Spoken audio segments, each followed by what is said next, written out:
มันมีเรื่องเกสีมันกันงาจะมาโทรตามเลยผลด้วยไปปีเดียมายามใส่สิลูกไก่ได้ถ่ายตลอด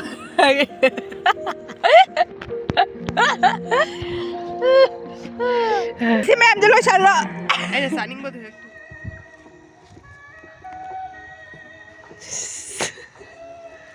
music शिकत चालू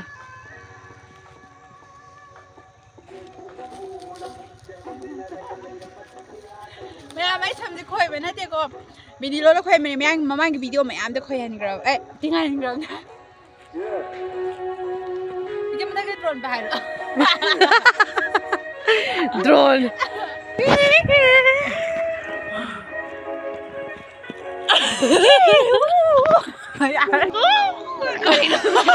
ปเลยจ้ะลูกโอ้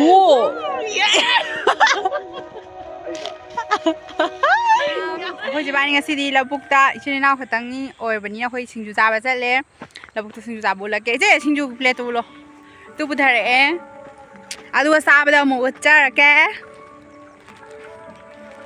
mayam na nuksi bidina khoi gi channel na sibu like subscribe comment to biramo adu khoi mu sa dar ke je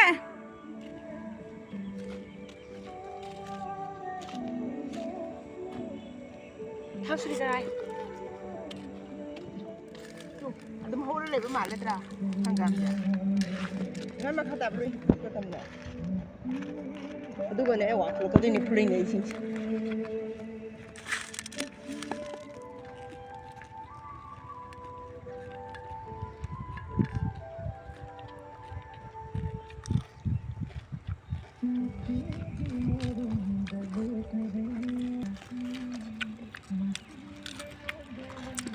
เราลงทำมาเยอะพอดีเลยนะ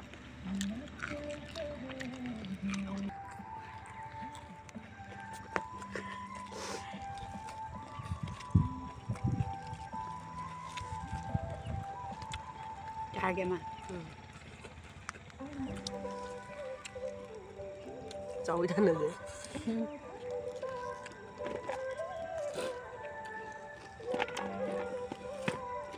เอาเถอะ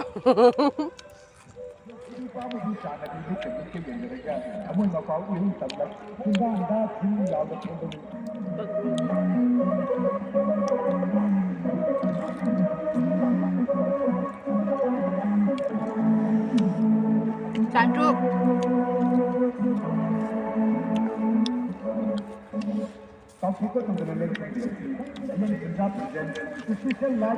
시간 타기가 왜? 아, 가나. 강대.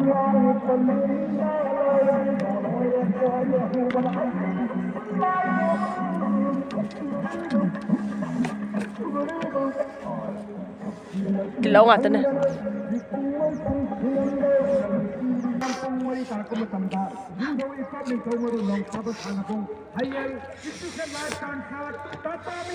이거는 담이라.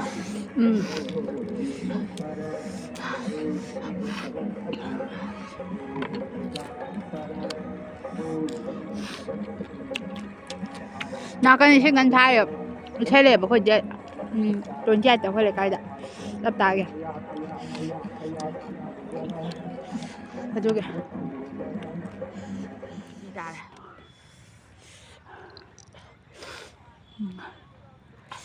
심지어 사보부터 할까? 아.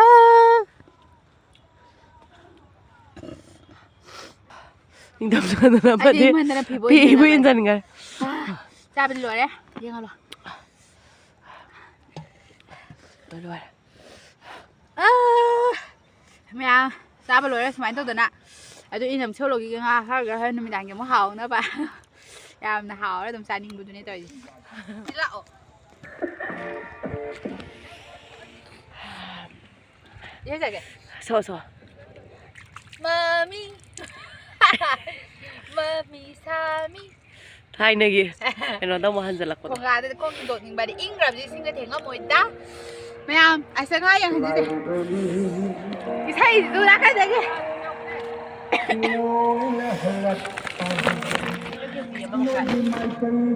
ngàจะมาโทรตามเลยผลด้วยไปปีเดียมายามใส่สิลูกไก่ได้ถ่ายตลอด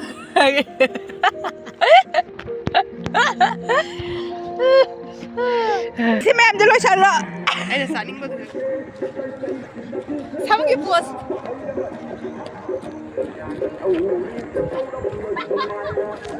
Tapi jangan ni dah. Putra kita ini cita.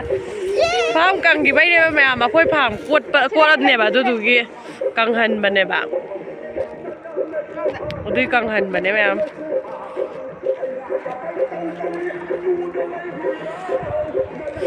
Aku mamang dah nam gimana? Ya, aku pung tuan pan bidu ni kau sudah hoi je ma'am. Sudah hoi je pung tuan pan bidu ni. Tek tak pan bidu ni kau.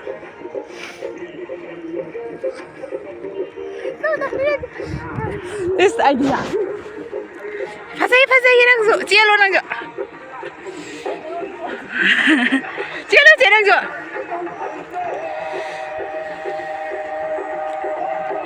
Aku jadi cian mang amoy ngam jadi awak cian se. Mungsidra.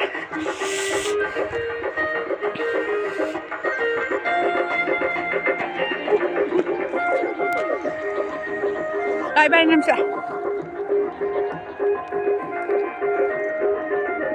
Ma'am, saya madang dah video dua lagi, numsi dah lagi.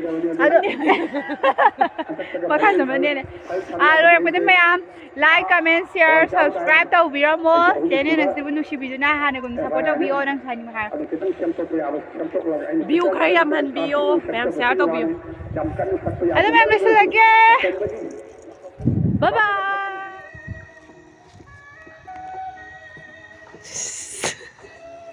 Ay, music sih tu salah.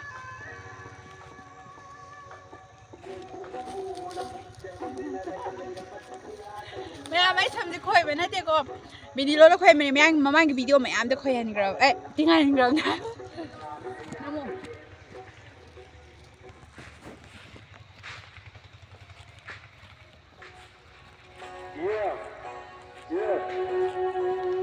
cái mình cái drone bài rồi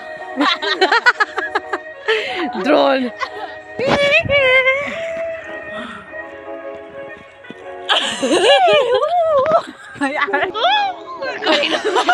Bài đi đâu rồi?